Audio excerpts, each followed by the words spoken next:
Bienvenida familia de Tectón. Hoy tenemos con nosotros a Alex Rosal, que nos viene a hablar del nuevo libro que ha escrito, que es Despierta y combate a los bárbaros que arruinan tu vida. Vamos a estar hablando, por tanto, de un tema de la batalla cultural, un tema de mucha actualidad y de mucha importancia, y que tiene repercusiones realmente en el día a día de nuestra vida. Esta batalla cultural la vemos en cada momento de nuestra vida. Quizá no nos damos cuenta porque estamos tan inmersos en ella, y un poco pues hoy lo que le he pedido a Alex es que pues, nos quite esa venda de los ojos y nos deje ver lo que realmente está pasando en este mundo en el que vivimos.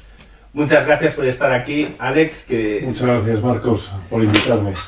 Oye, hay mucha gente, ¿no?, que trata este tema, de que habla de esto de la batalla cultural, pero lo primero de todo, para arrancar a partir de aquí, ¿qué es esa batalla cultural? ¿Por qué es tan importante? ¿Por qué todo el mundo habla de esa batalla cultural? Pues mira, es importante el que de alguna manera ideó el cómo llegar al poder no solo político, sino al poder total en la sociedad, fue justamente el fundador del Partido Comunista Italiano, Antonio Gramsci, que él dijo, mira, para llegar al poder político, primero tenemos que ganar otra serie de batallas que tengan como resultado luego la cuestión electoral. Y para eso, él decía, hay que primero ganar la batalla de la cultura, de los medios de comunicación y de la educación. Entonces, Antonio Gramsci, por eso él de alguna manera es el ideólogo, el creador de ese concepto, ¿no? Entonces él decía, si ganamos primero esas batallas culturales, esas batallas en la educación, esas batallas en los medios de comunicación, si logramos de alguna manera colocar nuestro paquete ideológico en las series, en las novelas, en el teatro, en los periódicos, la consecuencia directa y natural y de una forma fácil será la consecución del poder político. O sea, pero ¿qué ideas son esas que nos quieren transmitir, que nos quieren meter a través de la cultura, a través de la educación? ¿Qué es lo que quieren meternos en la cabeza? O sea, lo fundamental es, de alguna manera, conformar la conciencia de las personas con un paquete ideológico determinado. Entonces, Gramsci decía, necesitamos construir una nueva sociedad, construir un nuevo hombre, ¿no? Construir un nuevo paraíso. Y para eso, él decía, primero tenemos que deconstruir la sociedad actual. O sea, tenemos que destruir el pensamiento y las creencias de la gente que conforma este modelo de sociedad para destruirlo y crear uno nuevo, crear un nuevo hombre, él decía. Claro. Que ese nuevo hombre nos iba a traer el paraíso. Luego, con el tiempo hemos visto en este último siglo que ese paraíso comunista realmente lo que nos conducía era a un infierno, ¿no?, aquí en la tierra, ¿no? Pero esa es un poco la táctica de esa guerra cultural que viene de Gramsci en los años 40 y que la izquierda en todo el mundo realmente ha sabido seguir a pie juntillas, y con eso ha ido dominando, primero cambiando la sociedad, cambiando las creencias, la cosmovisión de la gente, y a partir de ahí consiguiendo el poder político. Eso es una cosa que es muy curiosa, esto que dices, porque yo lo que veo muchas veces, y lo habrá experimentado un montón de gente, es que todo el mundo piensa igual, ¿no? Es decir, tú, con algunas excepciones, pero la mayor parte de gente, incluso de derechas, de izquierdas, ¿no?, políticamente, tanto da, les sacas según qué temas y todo el mundo piensa igual. Todo el mundo, es decir, no sé, pues ahora por temas LGBTIQ, no sé qué, todo el mundo habla en el mismo sentido, más o menos, a grandes rasgos, de estos temas. No sé, o el tema de educación, o tema de aborto, o tema de... ¿Cómo puede ser, no?, que tantísima gente esté pensando lo mismo? Y eso, desde luego, es porque este Gramsci, ¿no?, lo que decía, eso que empezó, esa batalla cultural que empezó a hacer, pues ha tenido resultados, ¿no? Pero fíjate, Marcos, tú decías que todo el mundo piensa igual. Yo, más que nada, diría, si me permites, todo el mundo expresa igual las mismas ideas, pero no todo el mundo piensa igual. Hay encuestas en Estados Unidos, también en España, que dicen que una buena parte de la población se siente como limitada en su capacidad de expresión, o sea, se siente como autocensurada en su capacidad para realmente decir lo que piensa, porque si dice ciertas cosas, sobre todo en las redes sociales o en otro tipo de ámbitos, se siente atacada por no responder a lo que teóricamente opina la mayoría de la gente. Y eso es lo que decía, por ejemplo, el psicólogo social Salomon Asch, ¿no? Que él creó en los años 60 el concepto de la dictadura de la conformidad. Entonces él decía que a la gente se siente molesta si opina diferente a lo que opina, podríamos decir, la tribu o los popes de la sociedad o de ciertos grupos de opinión, ¿no? O sea, la gente tendemos todos a conformarnos según lo que opina la mayoría para no sentirnos excluidos o para no sentirnos satanizados o para no sentirnos diferentes, ¿no?, a lo que opinan los demás. Entonces él decía que la conformidad es una herramienta que tienen los bárbaros, que tienen los totalitarios, para procurar que todos podamos expresar lo mismo. Pero con que una persona o dos rompan ese consenso de la conformidad, automáticamente da pie a que otros digan, bueno, si hay uno o otro que ha roto esa dictadura de la conformidad, a mí me da cierta valentía para expresar lo mismo. Claro, porque ves que no estás solo, digamos, claro, ¿no? Pero entonces en esta batalla, ¿no?, cultural, un elemento que utilizan estos seguidores de Gramsci, este comunista, es el miedo. Por supuesto. El miedo es básico. Fíjate, los bárbaros, Marcos, tienen muchas herramientas para el control de la sociedad, ¿no?, para el control del pensamiento de los ciudadanos. Pero hay dos fundamentales. Una es la distracción y otra es el miedo. Con la distracción lo que favorece es que la gente no esté concentrada en lo importante y que estemos permanentemente distraídos en tonterías, y eso hace que por muchas catástrofes o por muchas cosas graves que puedan pasar en el mundo o en nuestra sociedad más inmediata, esa distracción no nos permite pues levantar la voz o rebelarnos, no nos permite liberarnos y por lo tanto trabajar o enfrentarnos al poder totalitario, ¿no? Eso es la primera. Y la segunda es el miedo. Porque el miedo, si desde el poder nos meten miedo con ciertas catástrofes que van a venir, que luego nunca se cumplen, o con otro tipo de cuestiones, lo que tiende el ser humano es a buscar el refugio. Es como las ovejitas. Cuando el pastor dice que viene el lobo, las ovejitas de forma instantánea corren hacia el refugio para estar a salvo de esa amenaza. En el ser humano pasa lo mismo. Cuando desde el poder nos dicen, ojo, que viene una gran catástrofe, que viene un problema enorme, el individuo medio lo que reclama al poder es, oye, sálvame, y a partir de ahí yo estoy dispuesto a crear un cierto contrato no firmado en el que te voy a permitir que hagas lo que quieras con nosotros, siempre y cuando estemos a salvo de ese lobo. Claro, es a cambio de pues, tener un techo, comer, ¿no?, para comer cada día. La gente es capaz de, podríamos decir, vender su alma prácticamente, por lo que me estás diciendo, ¿no? Es eso, es una venta del alma a cambio de comida, a cambio de tener un coche, a cambio de poder irme de vez en cuando de vacaciones. De la seguridad. La seguridad, etcétera, claro.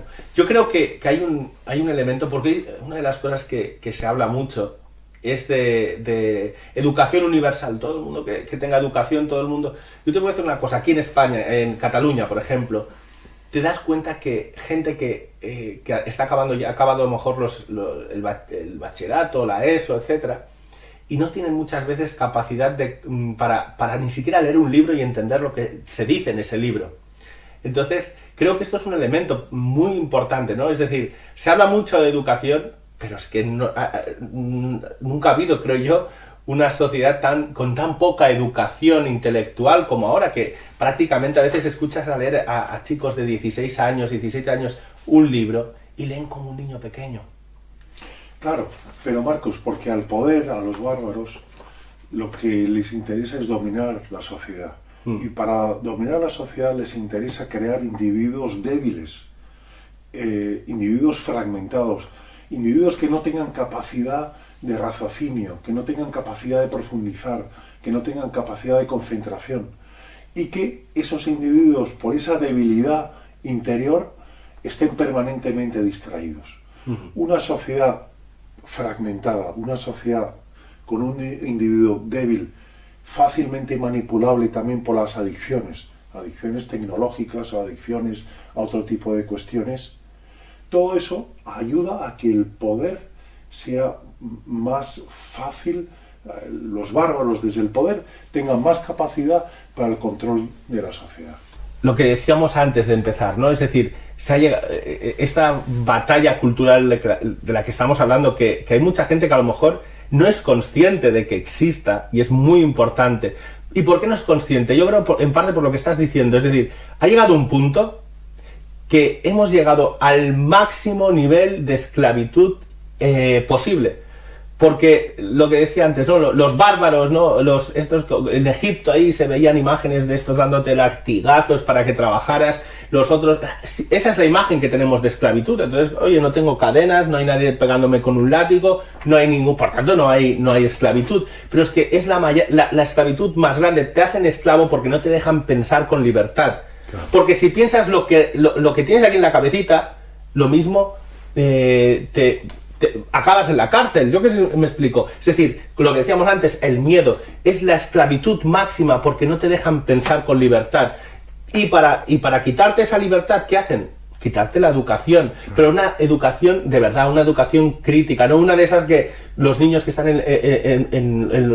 ¿cómo se llama? En los parvularios, en los pequeños, ya les están metiendo la ideología que les va a impedir ser libres, ¿no? Y esto es una cosa que tenemos súper presente en nuestra vida. Pero fíjate, Marcos, que durante décadas los ideólogos hablaban de cuál iba a ser el nuevo totalitarismo del siglo XXI, ¿no? Entonces unos hablaban de que posiblemente iba a ser el que describía George Orwell en su novela 1984, ¿no? Que iba a ser un totalitarismo terrible, al estilo nazi o soviético, de cárceles, campos de concentración, represión física, un totalitarismo, lo que hemos visto y lo que nos han contado de ciertos regímenes dictatoriales en todo el mundo. Pero otros hablaban de que podía haber otro tipo de totalitarismo, podríamos decir blando o débil, que es el totalitarismo que exponía Huxley en su novela El mundo feliz, ¿no? Que era un totalitarismo en donde la gente iba a ser sometida voluntariamente por el poder y por el poder totalitario a base de distracciones. O sea, no nos íbamos a dar cuenta que íbamos a estar sometidos y controlados y completamente limitados, ¿no?, en nuestra libertad de expresión, libertad de pensamiento, la libertad para educar a nuestros hijos en nuestras creencias, etcétera, etcétera, porque ese totalitarismo iba a hacer que la gente estuviera con miedo y con distracción, claro, y por lo tanto sin capacidad de rebelión, sin capacidad para enfrentarse al poder. Y ahora mismo hay que decir que en este siglo XXI, entre Orwell y Huxley, ha ganado Huxley. Claro. O sea, en la sociedad occidental, en España, en América, en muchos países de Europa, realmente estamos viviendo eso, en donde cada vez el poder nos fomenta que haya una cierta fragmentación, división de las sociedades, cómo se van rompiendo los vínculos familiares, los vínculos de amistad, porque el poder lo que nos quiere es estar aislados. Claro. Decía Hannah Arendt, la alemana judía, que reflexionó muy bien de cómo el nazismo llegó al poder en Alemania de forma democrática. Ella decía que había un factor fundamental, que era la soledad de la gente. La soledad de la gente hace que al no tener vínculos comunitarios, familiares, el poder pueda sugerirte, pueda convencerte de ciertas ideologías populistas, claro. Y por lo tanto eres más fácilmente manipulable. Y ahora es en lo que estamos justamente, en una sociedad que hay que intentar que no nos dividan más, que no nos atomicen más, una sociedad en donde tengamos por eso más capacidad para poder rebelarnos. Claro, la cosa sería, mientras estabas explicando esto, pensaba, claro, la gente, digamos, lo que hacen es, oye, te damos educación gratis, y la gente contenta, mientras te distraen, te están metiendo las ideologías en esa educación gratis. No solo te enseñan a sumar, sino te enseñan a pensar como ellos quieren. Te dicen, oye, libertad, tenéis distracción en casa, no tenéis que pagar nada, televisión en casa. La gente contenta porque puede ver la película que le gusta en casa, pero lo que no le dicen es que a través de todo ese cine van a cambiar su vida moral, porque los van a pervertir en muchos casos, ¿verdad? Y les van a imponer. Eso es un poco la distracción de la que tú hablas. Esa es la distracción. Porque fíjate, Marcos, seguro que tus telespectadores lo van a entender perfectamente. Vamos a sumar en el día cómo nos dividimos nuestras horas. Si sumamos, por una parte, un bloque de 8 horas para dormir, otro bloque de 8 horas para trabajar, ya son 16. Pongamos otro bloque de 4 horas para desayunar, comer, cenar, tener tiempo para el transporte, a lo mejor algo para el deporte, para el aseo, ya son 4 horas. Estamos en 20 horas y apenas tenemos 4 horas para estar con la familia, con los amigos, para hacer algún hobby, para leer, para lo que cada uno quiera. Solo 4 horas. Pero si los telespectadores de tu canal ahora cogen su móvil y se dan cuenta de la cantidad de horas que consumen al día en ver memes, en aplicaciones, en juegos, en vídeos, verán que a lo mejor al día consumen 2 o 3 horas en el móvil. Si a eso le sumamos las horas que le dedicamos a la televisión, que puede ser media hora, 1 hora, 2 horas, realmente las 24 horas del día se queda consumido en tener muy poco tiempo para realmente hacer lo que realmente es importante, ¿no? Que es estar con nuestra gente y también poder, de alguna manera, tener algo de tiempo para liberarnos en lo que podríamos llamar hacer gestos patrióticos o de dignidad en favor del bien común, ¿no? Claro. Esa distracción hace que no tengamos tiempo para nada. Mira, yo ahora me estaba viendo una imagen, no sé, a lo mejor no tiene nada que ver, luego lo quito si hace falta, pero es la de una hamburguesa, ¿no? La hamburguesa, claro, es como si la hamburguesa fuéramos nosotros, ¿no? Y entonces, ¿qué pasa? Que si le metes demasiadas cosas a la hamburguesa, cuando la aplastas, ¿verdad? Sale todo por los lados, sale todo desparramado. Y es un poco, yo creo, lo que nos está pasando, ¿no? Es decir, ha llegado tal punto que nos han intentado meter ideas, que son ideas, y hay que decirlo con claridad, es el pensamiento básicamente de Satanás, porque es que es un pensamiento satánico, ¿verdad? Lo has dicho tú, destrucción de la familia, destrucción de los valores, destrucción de todo lo que es bueno, lo que tradicionalmente se ha hecho bueno, y han metido ahí un montón de cosas. ¿Qué es lo que pasa? Suicidios, más que nunca, ¿no? Esa es digamos, es lo que es esa salsa de la hamburguesa que sale por los lados, que no, si todo está tan bien, si todo esto que nos proponen todos estos medios de comunicación va tan bien, ¿por qué hay más suicidios que nunca? Porque la gente hay listas de espera para ir al psicólogo, ya no por tema de suicidio quizá, pero porque no hay una estabilidad emocional, una estabilidad intelectual. Eso es el experimento que han querido hacer, es ese, y hay pruebas claras de que no funciona. Claro. Pero la gente insiste y quiere ese camino, no lo entiendo. O sea, ¿por qué la gente, cómo puede ser que, viendo el fracaso de este sistema que proponen estos bárbaros de los que tú hablas en tu libro, ¿verdad? ¿Cómo puede ser que la gente siga insistiendo en querer eso? Porque, Marcos, estamos dormidos y tenemos que despertar. O sea, el gran problema de nuestra sociedad es que estamos distraídos y dormidos. Y entre tanto nos están vendiendo unos paquetes ideológicos averiados que solo nos llevan al precipicio. Claro. O sea, a veces a mí me gusta pensar en una imagen metafórica de estar como a lo mejor en una montaña y vamos de excursión y en el camino nos van señalando pues una meta determinada.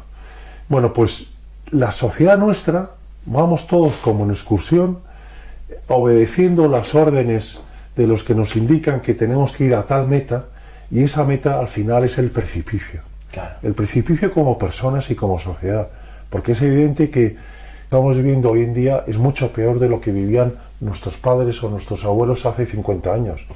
Porque ahora somos líderes, lo que tú dices, en suicidio juvenil, somos líderes en adicciones, en drogadicción, somos líderes en adicciones también con la tecnología. No disfrutamos de la vida.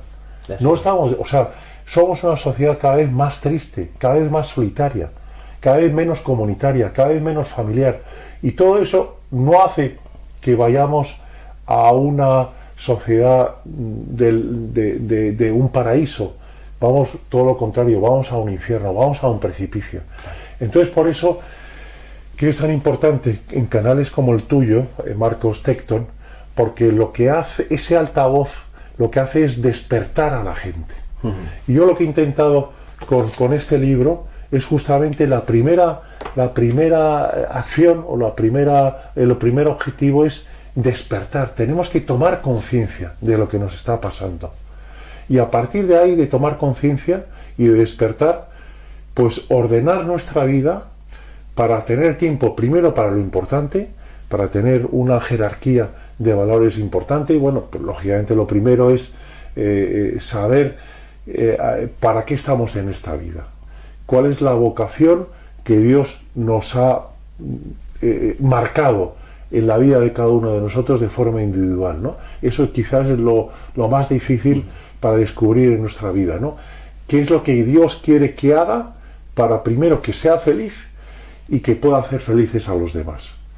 Y a partir de ahí, despertar y poder también, yo lo que digo es que hemos llegado a este momento porque en esta lucha entre el bien y el mal ha avanzado con su hoja de ruta y el bien, la gente buena, los hombres y mujeres buenas que estamos llamados a poner freno al mal, estamos dormidos o estamos distraídos.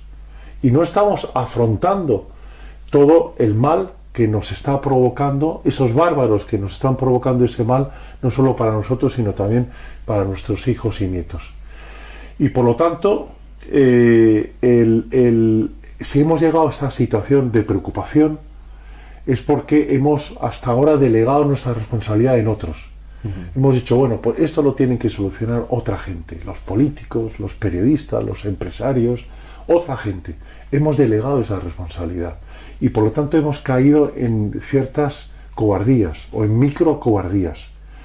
Y un poco lo que intento transmitir ahora es que primero tenemos que despertar y darnos cuenta que la situación en la que estamos todos a nivel de sociedad, de país, familiar, de lo que sea, es consecuencia de nuestras cobardías y que tenemos que cambiar esas micro cobardías por micro valentías y que todos tenemos que sentirnos parte de la solución del problema y que para eso tenemos que dar un paso adelante, saltar a la cancha de fútbol y ponernos a jugar contra los bárbaros. Todas las batallas que se pierden son las que no se dan. Y hasta ahora hemos perdido todas esas batallas culturales que hablábamos al principio porque no hemos ido a jugar el partido. Por eso que ahora lo importante es, aunque sea con pequeños gestos, darnos cuenta que tenemos que abandonar esas micro cobardías para intentar avanzar con micro valentías. Podemos decir entonces que cada uno de nosotros en nuestra casa, en nuestro barrio, somos como esos guardianes, ¿no? que tienen que ayudar a lo mejor a una persona, a dos, a tres, ¿no? Esas micro heroicidades que hay que hacer para luchar en esta batalla en el lado bueno, en el lado correcto. Decía Marcos, decía Chesterton, que el buen soldado lucha no porque odia lo que tiene delante, sino porque ama lo que tiene detrás. Claro. O sea, el buen soldado es el que lucha porque quiere proteger su familia, quiere proteger a su mujer, a sus hijos, quiere darles la mejor educación, quiere proteger nuestra libertad de expresión, nuestra libertad de pensamiento, nuestra libertad de movimiento, quiere proteger todo lo bueno que tenemos y que en algún momento podemos perder. Entonces, por eso que cada uno de nosotros, cada uno de los que nos están viendo, tenemos que convertirnos en ese buen soldado, en ese guardián que en su comunidad, en su barrio, en su ámbito de trabajo, cada uno sabe dónde puede avanzar. Podemos hacer esas micro heroicidades, esas micro valentías, esos gestos en favor del bien común, que pueda ayudar a uno, que pueda ayudar a otro, y con esos pequeños gestos se construye una gran revolución que puede lograr con esos miles y cientos de miles y millones de gestos de valentía, de gestos de bondad, que pueden lograr aparar ese mal que ya nos está conteniendo, que ya nos está controlando, que ya nos está de alguna manera ahogando. Ese es un poco el reto que tenemos, tú y yo, y todos esos espectadores que nos están viendo. Bien, pues ahora está muy bien, o sea, más o menos hemos entendido lo que es una batalla cultural, hemos entendido que estamos inmersos quizá en la batalla cultural más grande que ha habido nunca, ¿verdad? Pero es importante también, ¿no? Si te están atacando, saber quién te ataca. Es decir, quién viene con esas ideas, con esos pensamientos, a intentar imponerlos en nuestras cabezas. ¿Quiénes son? En concreto. Pues Marcos, de entrada te diría que no es fácil poder identificar quiénes son los bárbaros. Porque antes, hace unas décadas, la frontera entre el bien y el mal era muy evidente. Ahora mismo el mal se viste con ropajes de bien y nos engaña. O sea, los bárbaros, que son los que están en esta revolución del mal ahora mismo, son muy astutos, porque no se presentan de forma violenta, se presentan de forma con herramientas de bondad, podríamos decir, ¿no? Entonces, bueno, hay un tipo de bárbaro muy claro, ¿no? Yo lo llamo el bárbaro de pata negra, ¿no? Que podríamos decir todos aquellos que siguen una tradición marxista leninista, una tradición marxista soviética, que son los que claramente quieren destruir la sociedad actual o el modelo de sociedad que tenemos ahora mismo, lo que es pues destruir la familia tradicional, lo que es pues los pilares de la civilización cristiana, ¿no? Bajo esa destrucción construir otra sociedad completamente diferente. Esos podrían ser los bárbaros de pata negra, ¿no? Y ahí podríamos señalar pues todos los herederos, ¿no? Del marxismo, de Marx, de Gramsci y de todos un poco los dictadores comunistas que han estado muy presentes en el siglo XX. Pero hay otro tipo de bárbaros, ¿no? que son quizás los globalistas, que podrían ser Soros, Bill Gates y otros grandes multimillonarios que dominan Facebook, que dominan las Big Techs, que dominan Google, que estos grandes capitalistas tienen una alianza táctica con la izquierda radical o con la izquierda revolucionaria, ¿no? Porque ambos tienen un programa común, que es intentar fragmentar naciones, intentar dividir sociedades, intentar romper vínculos comunitarios, familiares, para lograr que el individuo esté más aislado, sea más débil y por lo tanto sea más manipulable. La izquierda radical con eso consigue llegar al poder político más fácilmente, pero el gran capital, los globalitarios, lo que consiguen es vender más. Ellos lo que tienen como único objetivo conseguir más dinero y por lo tanto una sociedad débil, un individuo roto, con adicciones, sin capacidad para poner freno a esas nuevas adicciones, va a consumir mucho más, ¿no? Entonces, esos son, de alguna manera, los dos tipos de bárbaros que están ahora más presentes en la sociedad. Y luego podríamos decir que hay otro bárbaro, que es un bárbaro cobardón, que a lo mejor no comulga ideológicamente con esas dos posiciones, pero que como no quiere ser satanizado, ni quiere que le lleven a la muerte civil, acepta esos postulados para que le dejen tranquilo y que pueda vivir en paz. Vale. Esos podrían ser de alguna manera los bárbaros de hoy. Pues, frente a estos bárbaros, que estas personas que, insisto, cuando Alex habla de bárbaros, se está refiriendo a estos poderes que están imponiéndonos un pensamiento, una forma de ser, una forma de actuar, y lo están haciendo mediante esa distracción de la que hablábamos antes y el miedo. Ha hablado de personas concretas como Soros, como Bill Gates, pero has dicho una cosa y dices, a veces es confuso, ¿no? Esa separación. A lo mejor pues hace 100 años era muy claro decir estos son los malos, estos son los que quieren imponer este pensamiento, pero ahora mismo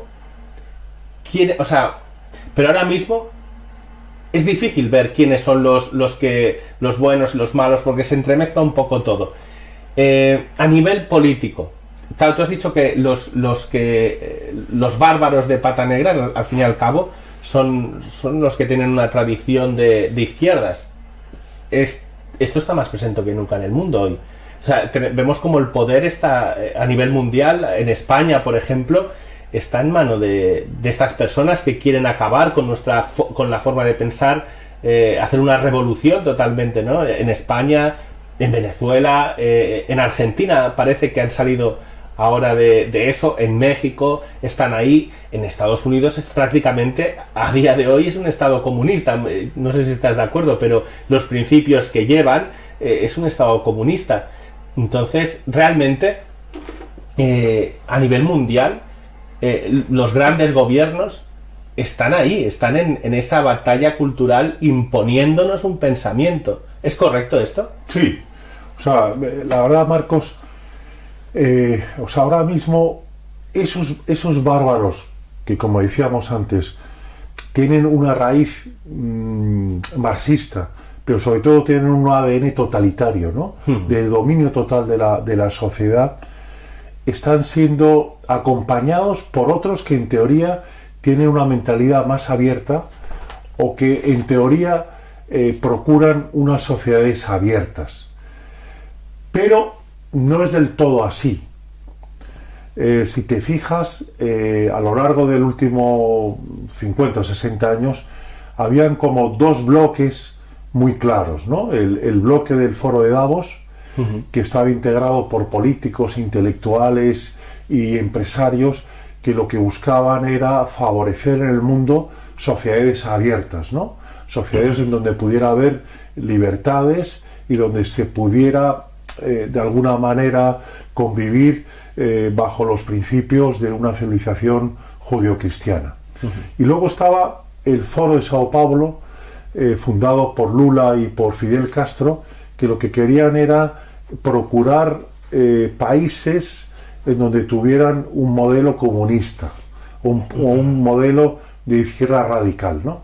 Esos dos bloques han difuminado ahora mismo y en gran parte se han no solo difuminado, sino se han fusionado, porque, como decíamos antes, los objetivos de unos y de otros se armonizan y en muchos casos tienen una agenda ideológica común, ¿no? Como podría ser la Agenda 2030, ¿no? Que en gran parte es compartido por ambos bloques o por los principales ideológicos de ambos bloques. ¿Qué ocurre?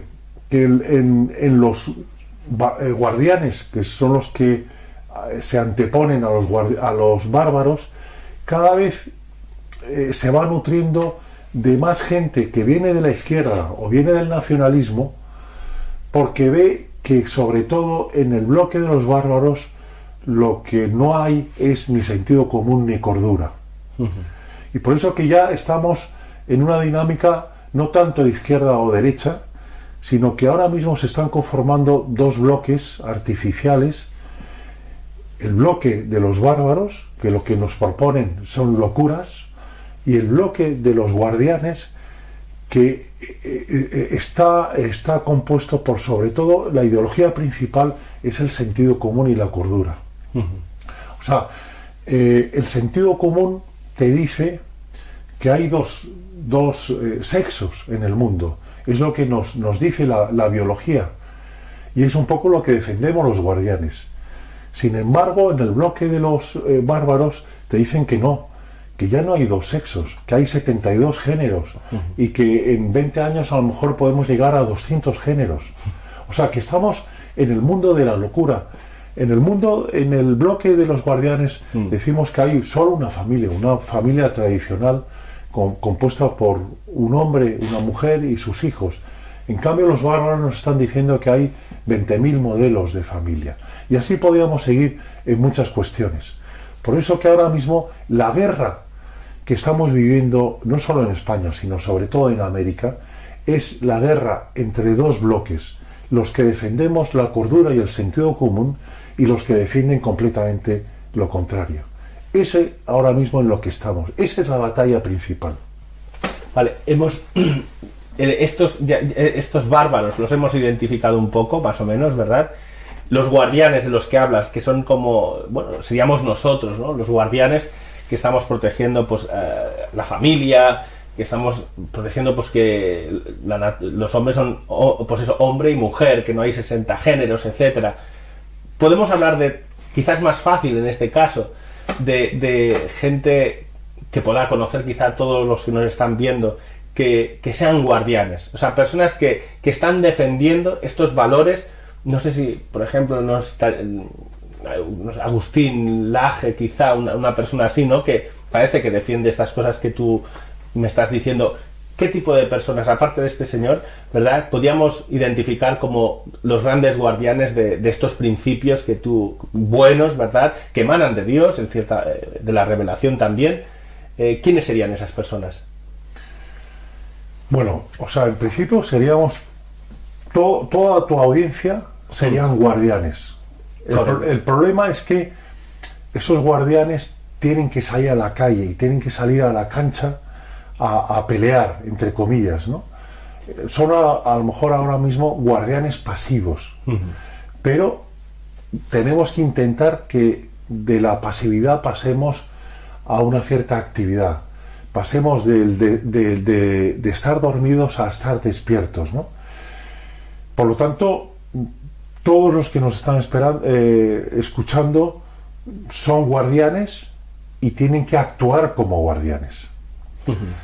Por ejemplo, me decía hace poco una señora que ya mayor, que tiene nietos, y me decía: yo me considero una guardiana, pero no sé qué tengo que hacer para favorecer esas microvalentías o esos gestos que ayuden a cambiar la sociedad.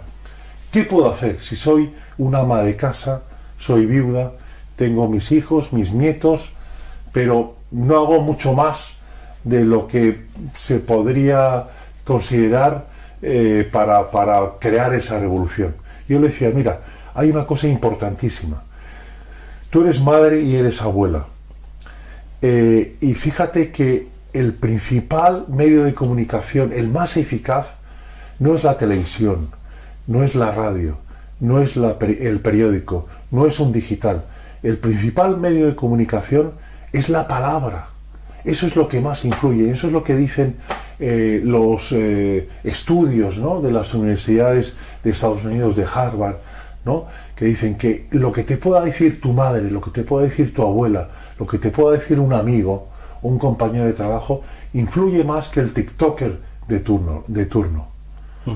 Entonces, que todos los telespectadores que nos están viendo, que se consideren que poco pueden hacer, tienen que de alguna manera hacer un análisis y decir: oye, pues sí, yo puedo hablar con mi vecina, puedo hablar con mi hijo, puedo dedicar un tiempo a mis nietos y decirles, oye, chicos, tenéis que daros cuenta que estamos entrando en una dinámica de un totalitarismo blando, de un totalitarismo cubierto de una cierta telaraña diabólica, en donde no nos damos cuenta que nos están cambiando nuestro modelo de sociedad y nuestro modelo de vida, y que tenemos que salir a hacer cosas, y tenemos que darnos cuenta que hay que dejar de delegar esa responsabilidad en otros, no pensar que con votar cada 4 años ya hemos cumplido nuestra labor de buen ciudadano, y empezar todos los días, aunque sea pequeños gestos,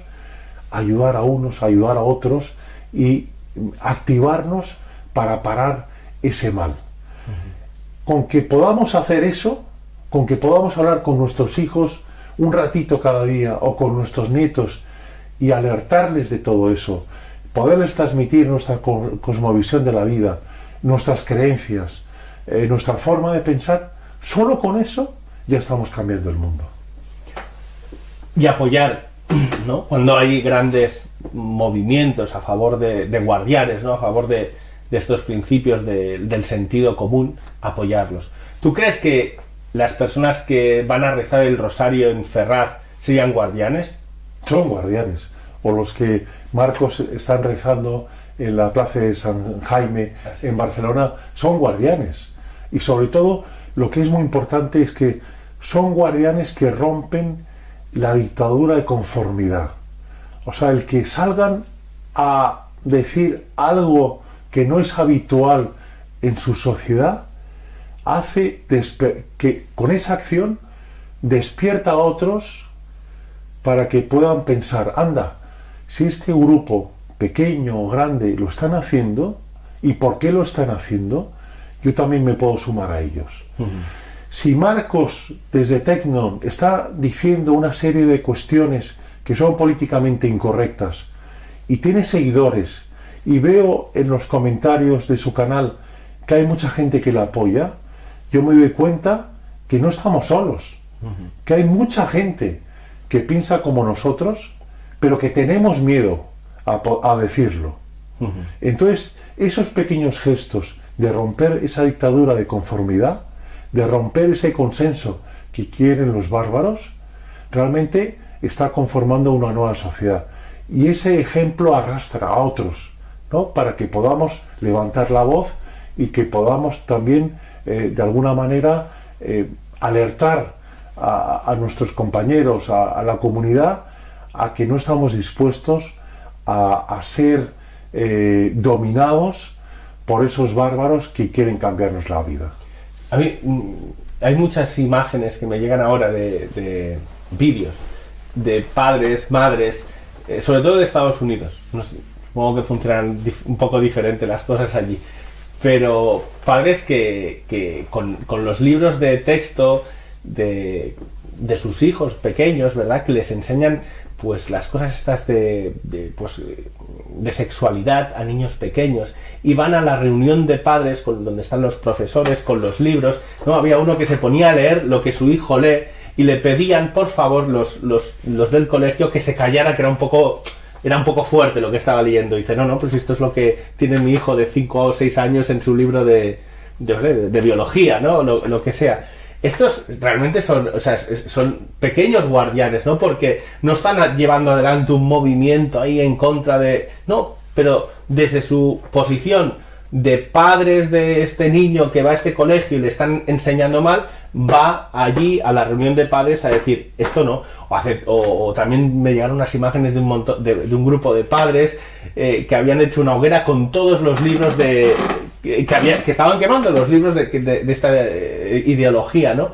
Y claro, ese vídeo lo ha visto a lo mejor millones de personas.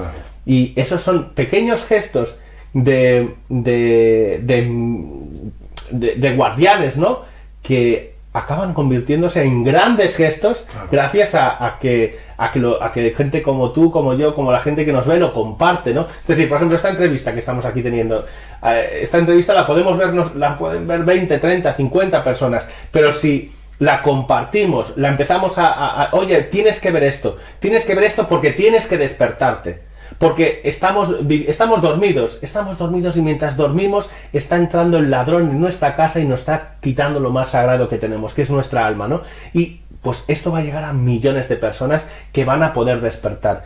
Y no sé, me gusta esto de las microheroicidades, porque hoy, gracias a los medios que tenemos, las microheroicidades se pueden convertir en movimientos sociales. Claro. Pero fíjate, Marcos, lo que ahora decías, ¿no? Tantos padres que son realmente no pequeños, sino grandes guardianes, ¿no? Que son el buen soldado, que decía Chesterton, que sale a batallar porque ama lo que tiene detrás, que son sus hijos, y los quiere defender, y por eso no puede callar ante la dirección del colegio y ante otros padres de la escuela en que les están metiendo un material ideológico averiado que solo va a perjudicar la vida de sus hijos, ¿no? Esos testimonios arrastran. Lo bueno es que ese buen ejemplo arrastra.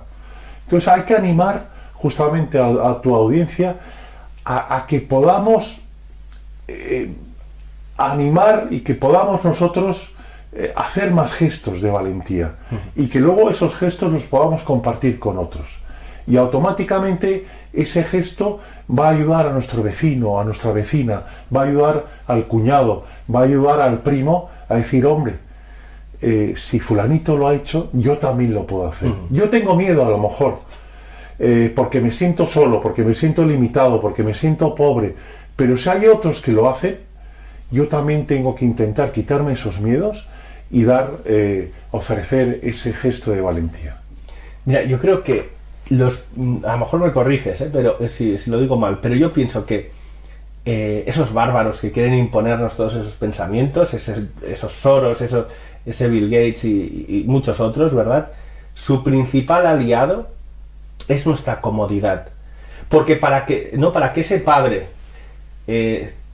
vaya allí al colegio a quejarse, tiene que ser un padre que está preocupado constantemente por sus hijos, un padre que se sienta con sus hijos a estudiar y ve lo que hay en los libros, un padre que dice, me van a señalar todos, y se quita el miedo, dice, tanto me da que me señalen, voy para allí. Es decir, yo creo que el principal, a veces el miedo, como decíamos antes, pero yo creo que es la comodidad de decir, bueno, pues desde que llegan, ¿no? Es decir, las extraescolares. Mis hijos no me ven porque están en extraescolares y otros les educan y otros les enseñan. Y cuando están en casa, televisión o tablet. Entonces, claro, es que y esa televisión o tablet, ¿no? Que al padre le da esa tranquilidad y a los otros, a los bárbaros les da ese momento de distracción para empezar a manipular a tu hijo desde pequeño, ¿no? Es decir, yo creo que en el fondo, no sé si estarás de acuerdo, es la comodidad nuestra es el principal aliado de estos comunistas, de estos bárbaros que quieren imponernos sus pensamientos. Completamente de acuerdo. Decía Burke, si el mal avanza en el mundo es porque los hombres buenos no hacen nada.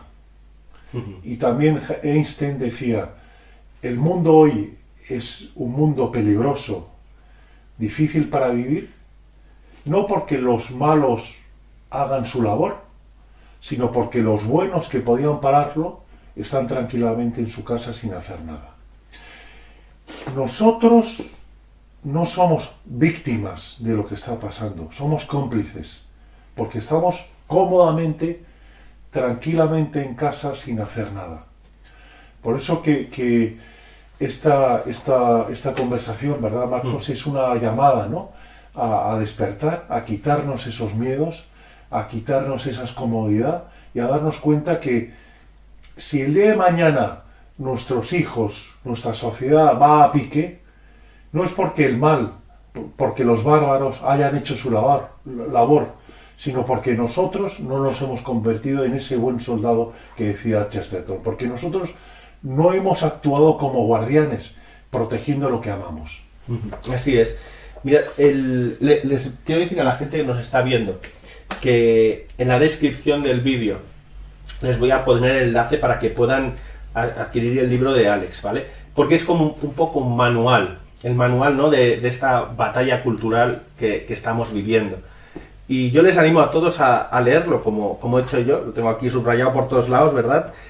y les animo a leerlo porque, como decía, nos va a ayudar a despertar pues de esta pesadilla que nos hemos levantado en un mundo, en una pesadilla, estamos en una pesadilla muy rara, ¿no? En la que hay 72 géneros, en las que las familias pues pueden ser de 1000 formas diferentes, ¿verdad?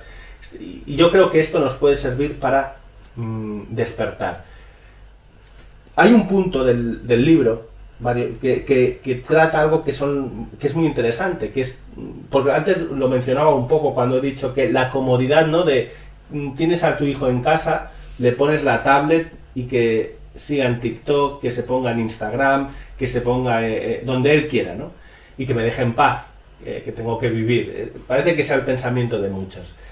Y justamente estas redes sociales, ¿no? Alex habla en este libro, ¿no? Y son peligrosas estas redes sociales, ¿no? Por sus algoritmos. ¿Puedes explicarnos un poco? Claro, mira, los dueños de las redes sociales lo que quieren es que consumamos. Uh-huh. O sea, su objetivo es aumentar su cuenta de resultados, ganar más dinero. Y para ganar más dinero necesita que todos nosotros estemos consumiendo más y más tiempo en las redes sociales.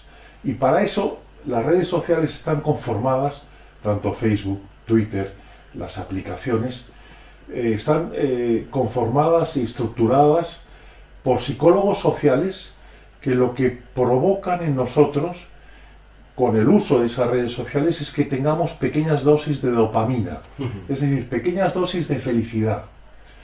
Y entonces, claro, por eso son tan adictivas, porque nos tienen enganchados, ¿no? Continuamente. O sea, esto perdona, porque es para que la gente lo entienda.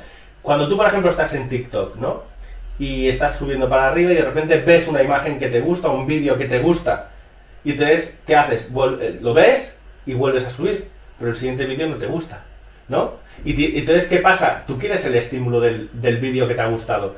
Te tiende a volver a seguir pasando, hasta que vuelves a ver otro vídeo que te gusta, ¿no? Es ese sistema, ¿no? O por ejemplo, en Twitter o en Facebook, ¿no? Que pones un comentario y entonces empiezas a recibir me gustas o comentarios, ¿no? de otros seguidores tuyos, y eso te anima y dices, anda, pues voy a dedicar más tiempo para meter otro comentario y una foto y un vídeo, porque me estimula, porque la gente me está diciendo que le gusta y que hagas más y que pongas más y que por lo tanto dediques más tiempo.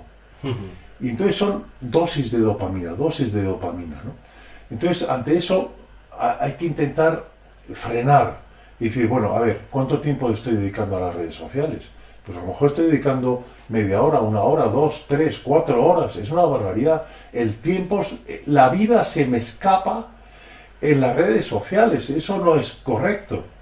Y entonces, por eso es bueno poner límites, porque toda la estructura psicológica de los juegos o de las cuestiones digitales de las redes sociales está enfocada a que el consumo sea mayor en nuestra persona.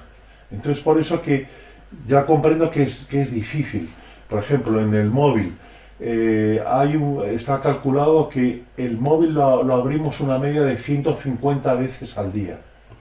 150 veces. Pues a lo mejor es cuestión de tomar conciencia de eso y decir, oye, mi vida se está yendo en estar demasiado pegado al móvil.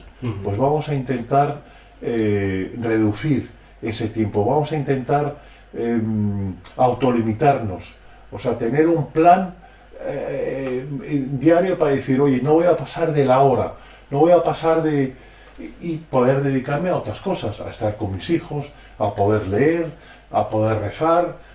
Al final, las cosas importantes de la vida no las hacemos porque estamos distraídos con tonterías. El otro día una persona un marroquí, de hecho, me explicaba él que en su país, en Marruecos, ¿verdad?, que hace 20 años, no tanto, quizás hace 10, 15 años, la gente era muy diferente. Pero que claro, que dicen es que en muchas partes de Marruecos, claro, si te vas digamos a pueblecitos, a las afueras, es diferente.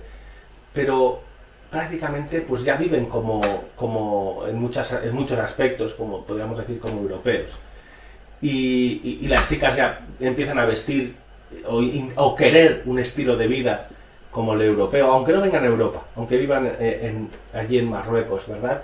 Y me decía que lo que ha provocado, ¿no? Pues el que se estén desarraigando poco a poco algunas personas de su cultura y de su fe, son los móviles. Es decir, la diferencia de ahora con hace 10, 15 años, ¿cuál es? Que ahora todos los jóvenes ya crecen con un móvil. ¿Y qué pasa? Que sí pueden tener en casa o en el colegio que les explican 1000 cosas, pero en el fondo están a lo mejor 1 hora, 2 horas, ¿verdad? O 3 o más incluso, viendo mensajes, digamos, recibiendo mensajes de todos estos bárbaros que desde Europa, desde Estados Unidos, les están lanzando. No sé si me explico. Completamente. Les digo porque es un ejemplo, porque a lo mejor nosotros, al ser los que hemos nuestra sociedad actual, al ser la que ha provocado todo esto, nos vemos inmersos y pensamos, esos son 1000 factores. Son 1000 factores los que han provocado que estemos hasta aquí ahora, ¿no? Que hayamos llegado aquí ahora. Sí, a lo mejor han hecho falta 1000 factores, pero yo creo que se resumen todos en las redes sociales. Porque ahora, en sitios como en Marruecos, ya avanzan hacia una sociedad como la nuestra, y la única diferencia, básicamente, es esta. Es el hecho de que tienen móviles, de que están conectados a internet y están recibiendo constantemente esos pensamientos de esta batalla cultural de la que estamos hablando. Mira, fíjate, Marcos, un solo hecho que refleja muy bien lo que tú dices. Hace 5 o 8 años, las peticiones por parte de niños de cambio de sexo eran residuales completamente. De este tiempo, de hace 6, 7 años a esta parte, en muchos países, sobre todo Inglaterra, también en España, en otros muchos países, la petición de cambio de sexo por parte de los niños ha multiplicado un 3000%. ¿Por qué? Decía un psicólogo, porque por ejemplo en TikTok, en los últimos 2 años ha habido más de 25 millones de impactos favorables de vídeos al cambio de sexo. Entonces, claro, un niño que no tiene otras referencias, que a lo mejor no tiene un diálogo con sus hermanos o con sus padres, empieza a ver que sus problemas normales de niño o de adolescente se debe a que está en un cuerpo equivocado. Y que su solución a todos sus problemas es que tiene que cambiar de sexo. Esa es la argumentación simple de lo que nos está pasando en la sociedad.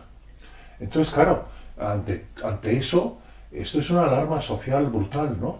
De cómo nos están cambiando la mentalidad y la cosmovisión y los principios de los niños a través del móvil, de TikTok, de Instagram, de otras redes sociales, ¿no? Cómo les están metiendo en vena un adoctrinamiento brutal para que cambien su vida. Y qué es cosa más sagrado que el cambio de sexo, ¿no? Que no es un cambio normal, ¿no? Es que es una cirugía. O sea, te cortan tus genitales, ¿no? Es algo bárbaro. Y luego, claro, ahora estamos viendo muchos testimonios en toda Europa, también en América, de muchas víctimas, de niños que no tuvieron el apoyo suficiente de sus padres o de sus tutores, y que ahora con 20, 25 años se dan cuenta que metió la pata. Y que ese cambio de sexo es irreversible. Y que lo van a tener ya para toda su vida, esa mutilación genital, ¿no? Y que se dan cuenta que sus problemas no eran por estar en un cuerpo equivocado, sino por otro tipo de cuestiones a nivel psicológico, ¿no? Entonces, ante todo eso hay que alertar. Y por eso que los guardianes, tú y yo, y todos nuestros espectadores, tenemos también la responsabilidad moral de descifrar y de alertar a la sociedad de que los bárbaros, de que los profetas de desventuras, que los profetas de calamidades, de que toda esa gente que nos están cambiando y que nos están robando lo que más queremos, también hay que de alguna manera alertar y denunciar y señalar que esos bárbaros, quiénes son los bárbaros y qué están haciendo los bárbaros para robar nuestra vida. Un guardián, tú decías que defiende el sentido común. Por tanto, un guardián, pienso que tiene que defender o tiene que entender que Dios existe. Uh-huh. Tiene que ser una persona religiosa, porque si tú tienes sentido común, ¿no? Es lo que también un poco nos decía José Carlos en su libro, nos explicaba cómo demostraba la existencia de Dios, en este caso a través de la ciencia. Luego parece que Dios juega un papel principal, protagonista, ¿no? en todo este cambio. Lo digo porque una de las cosas que está intentando, por encima de todo, ¿verdad? Todos estos bárbaros, justamente es esto, es acabar con todo lo que hace realmente libre al hombre. Quiere acabar con la familia, lo hemos dicho bien claro. Quiere desestructurar totalmente la familia, porque en la familia nace la libertad en el corazón del hombre. Es decir, para que un hombre nazca libre, necesita una buena familia. Pero también están intentando eliminar justamente a Dios. No quieren oír hablar de Dios. Ojo, un Dios personal, no les importa quizá los dioses estos de la nueva era, de que vienen de allí, de la India, eso no le preocupa, esos espíritus, esa energía. No, lo que les importa es un Dios presente y real en todos y cada uno de los aspectos de nuestra vida.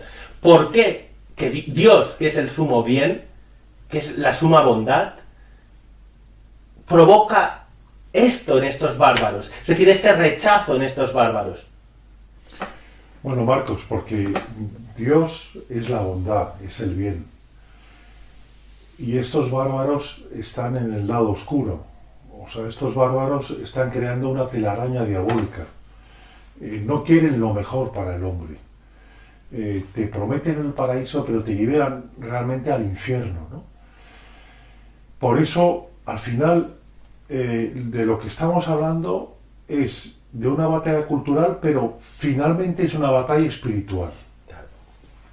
O sea, es la lucha entre Dios y Satanás. Es la lucha entre los ángeles y los demonios, ¿no?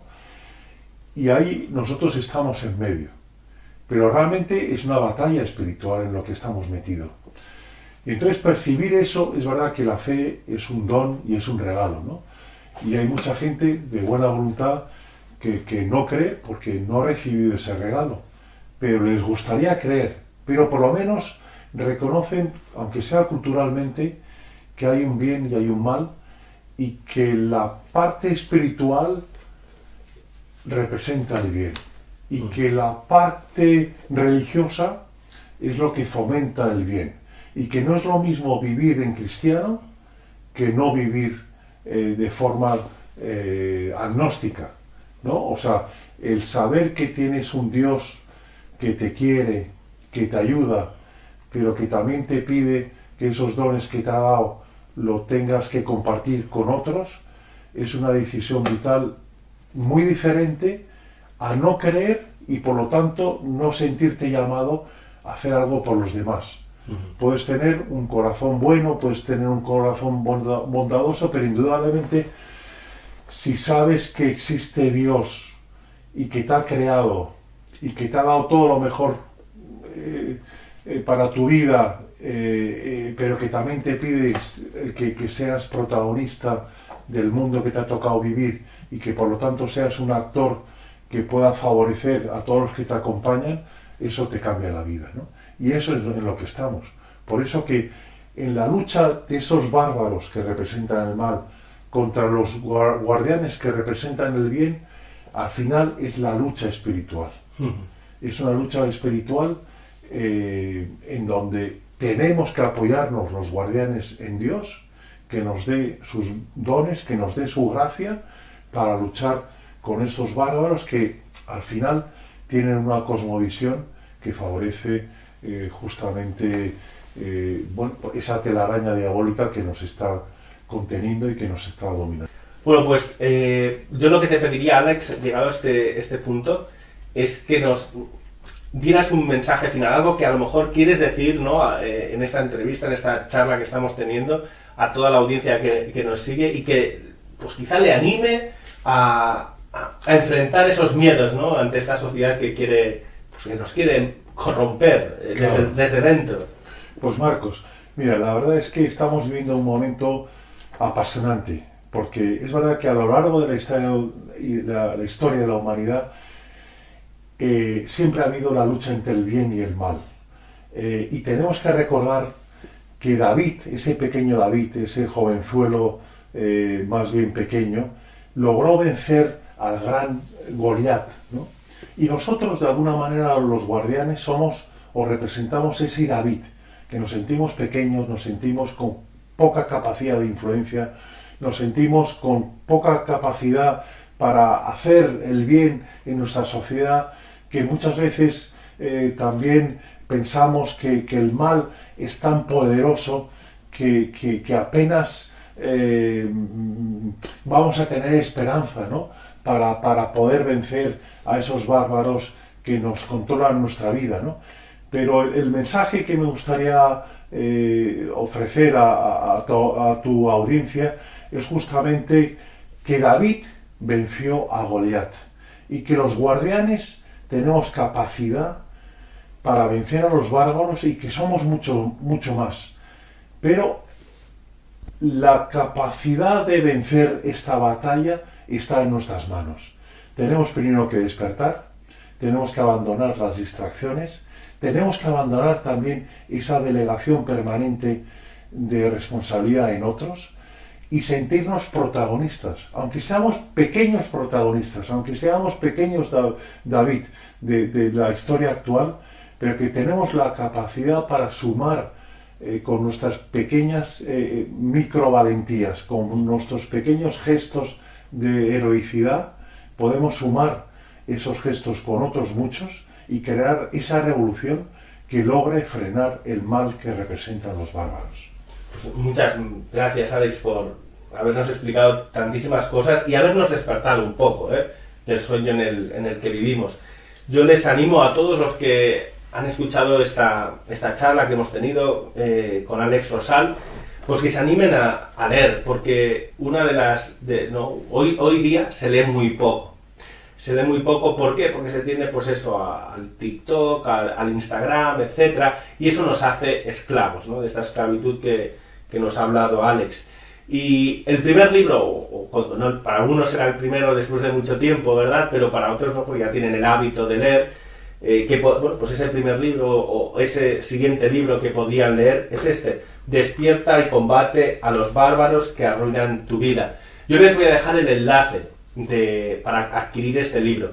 Este libro, si eres de España, lo puedes adquirir, te lo envían a casa, pero si eres de Hispanoamérica también lo puedes recibir a través del enlace que te estoy poniendo. Es un manual, es una guía, además en puntos muy condensados, ¿no? Es decir, no es un capítulo de 80 páginas, sino que está dividido en 135 puntos, ¿verdad? Con ideas que se hace muy fácil de leer. Y ya digo, es el manual para despertar. Este libro además luego lo tienen que compartir y leerlo en toda la familia, porque es necesario que todos despertemos de esta pesadilla, ¿verdad?, en la que estamos viviendo. Muchas gracias a todos los que nos han seguido, que Dios les bendiga y hasta la próxima. Y muchas gracias, Alex. Gracias, Marco.